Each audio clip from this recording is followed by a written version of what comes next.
kada utamina ka para santri ieu aya 3 perkara anu matak neaskeun kana hate. Salah sukhisolin turisu al-qaswata fil qalbi. 3 perkara anu matak ngajadikeun hate teuas ngawaris kana teuasna hate.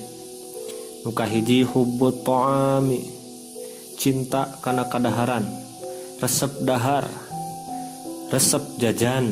Nah, kade pikeun kajajanan nu aneh-aneh teh di teangan.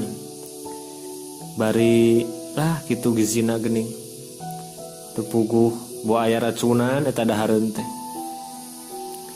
Buat di asupan tah ku musuh-musuh Islam teh racun-racun sehingga orang haroream ibadah. Wallahu a'lam. Anu kadua nyaeta hubbun naum. Nah iya resep sare beuki sare, maka ada dikurangan tah perbanyak ngapalkeun, perbanyak ibadah. Anu katilu hubbur rohah, resep istirahat, resep nyantai hirup nate kitu. Mun santri ngaji Allah guru teh bunga asik bisa istirahat gogoleran. Nah eta komo ayeuna masuk bulan Ramadan, kuduna asup bulan Ramadan ieu bulan Ramadan puasa dijadikeun tempat atau waktuna urang sadayana ngabersihan hate, ngarobah diri jadi lebih baik, ngualitaskeun diri. Ulah kalah beuki poek hate, sabab naon? Kalah jadi hubbut ta'am, buka puasa teh kuatkeun ka sagala diayakeun, sagala diteangan, nu tiisna, nu panasna, nu ladana, nu amisna. Bulan puasa teh kalah ka hubbun naum, sare ti mimiti beres subuh, hudang-hudang jam 3 talohor di kodo. Nauzubillah. Sare terus nepi ka jam 5 sore eta puasa nangan sajam. Ulah jadikeun kalah hubbur rohah, ditah gawe ditah ngaji teh haroream cenah leuleus da naon da puasa. Atuh kitu mah puasana justru kalah moekeun hate, neaskeun kana hate.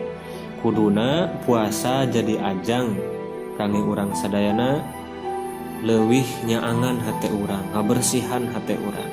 Nah eta ulah nepikeun ka urang hubbut ta'am, hubbun naum, hubbur rohah. Kitu nya. Eta cenah sare teh cenah ibadah nya modal lamun sarena ngahindari maksiat. Hari sarena ngahindari ngaji, ngahindari salat mah atuh doraka sarena. Tah lamun aya nu maksiat di sekeliling urang urang mending sare, tah sarena niat ngahindari maksiat eta justru nu jadi ibadah. Ada di sekeliling urang lahan ibadah mah naon make sare. Sabab aya ibadah anu leuwih pada ganjarana tinimbang ngan ukur sare gitu. Jadi tuang sare terus naon deui istirahat memang eta bisa jadi ibadah tergantung situasi kondisi urang ngalaksanakeunana karena naon. Memang laras aya keteranganna ketika di akhir zaman di mana loba pamaksiatan nya itu jalan yang terbaik justru adalah manusia itu ya tidur. Lamun naon saking lobana maksiat gitu di sekitar urang teh maksiat, kau pudang aya maksiat, buka panon aya maksiat, tah mending sare tas sugan siga ashabul kahfi 200 tahun ya teu moal aya deui siga ayeuna mah.